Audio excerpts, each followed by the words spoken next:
A murderer is on the run in Britain tonight. In fact, 2 violent offenders walked out of an open prison on New Year's Day and just vanished. Thousands of offenders have been mistakenly released from Labour's system. Many of them had been convicted of murder. Reports show that almost every day groups like this are released onto the streets. The figure has nearly tripled compared to before. This is not Venezuela, this is Britain after change. For days, the public waited for answers. What came instead were warnings, no accountability, no timeline. And when warnings replace protection, public anger spills onto the streets. Don't blink. What happens next unfolds at the centre of power. At 5:20 p.m, small groups began gathering outside government buildings.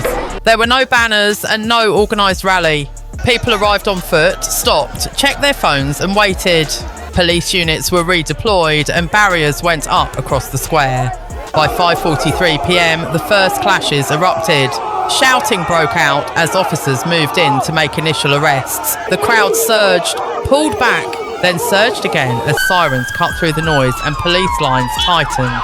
At 6:12 p.m, fireworks were launched over police lines. Shields went up and batons were drawn. Glass shattered on the pavement.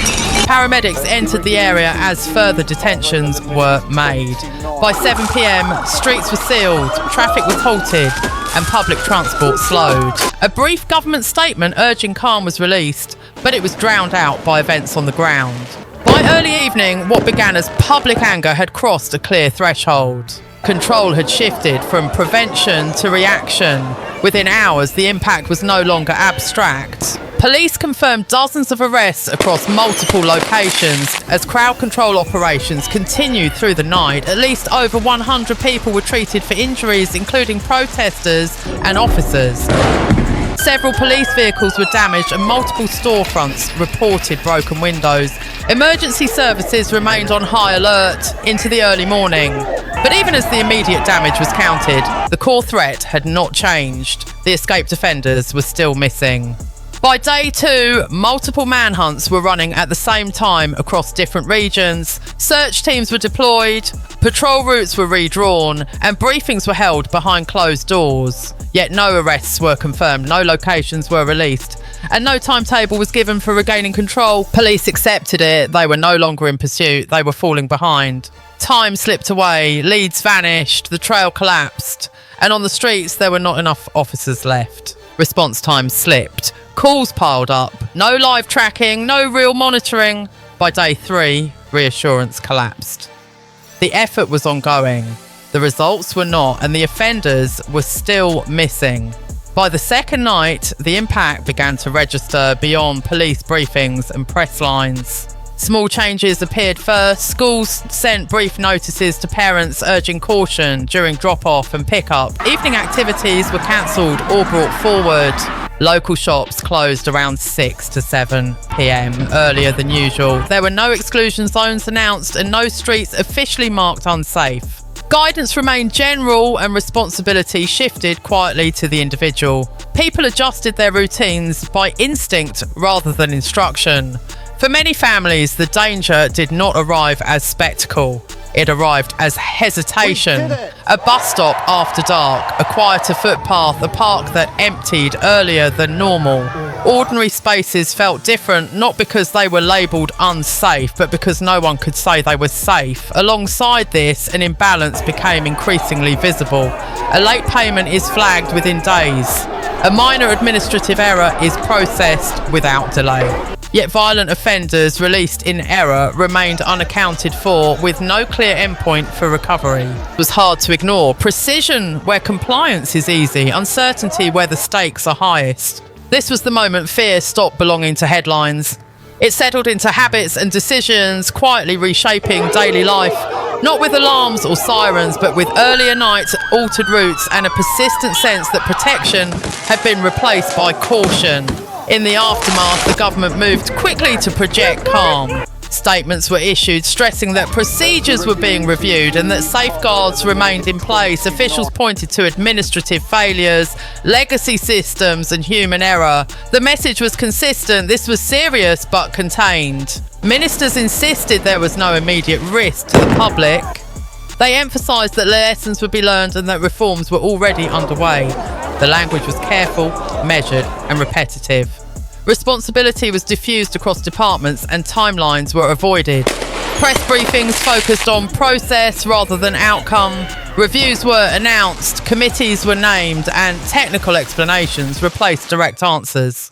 When pressed on how long recovery would take, officials declined to give estimates, repeating that the situation was being monitored. At the same time, there was no acknowledgement of how long the issue had persisted, no clarity on how many cases remained unresolved, and no explanation for why warnings were issued instead of protection. The tone was one of reassurance, but the effect was paralysis. Decisions were deferred and accountability was delayed. Each statement sought to calm the moment, not resolve it. For the public, the contrast was stark. Events on the ground had already moved faster than the response. Damage had been recorded and routines had shifted, yet the official posture remained procedural, distant and abstract. The government spoke of systems, people were living with consequences. At its core, this was never just a technical failure, it was a moral one. A society asks very little of its people. To live peacefully, to care for their families, and to move through their days without fear. Safety is not a privilege, it is the foundation that allows everything else to exist. People do not demand perfection, they ask for protection. They ask to return home safely at night, to send their children to school without hesitation, and to walk, work, worship and rest without calculating risk at every step. When a system cannot guarantee that baseline, something essential breaks. Trust erodes quietly, confidence withdraws. Communities begin to shrink inward. The public does not need reassurances about process, it needs certainty about outcomes. It needs to know that dangerous failures are corrected swiftly, not explained away gradually. The right to live safely is inseparable from the right to live freely. To gather, to pray, to love, to exist without constant alertness. These are not political demands, they are human ones. When protection is replaced by caution, responsibility is shifted onto those least equipped to bear it. When that happens, the burden of failure moves from institutions to individuals. In moments like this, the measure of leadership is simple. Not how calmly it speaks, but how decisively it acts. Not how well it manages headlines, but how clearly it restores the conditions for ordinary life to continue. That is the line. The public is watching. As the situation develops, we urge everyone to remain vigilant. If you have any information or see anything suspicious, as Vargas, do not approach and contact the authorities immediately. Your safety is paramount. The question remains, is this a temporary failure of a digital system or a fundamental breakdown of trust in our institutions? How can a modern society function when its most basic promise, protection, is put at risk? What happens in the coming days will test not just systems, but leadership, accountability, and the limits of public patience. The consequences of what follows will shape how safe people feel long after the headlines move on. Let us know your thoughts in the comments below. We will continue to track this story and bring you the latest updates. Subscribe for continued reporting and analysis, and do not forget to hit the notification bell so you do not miss our next report. Stay safe.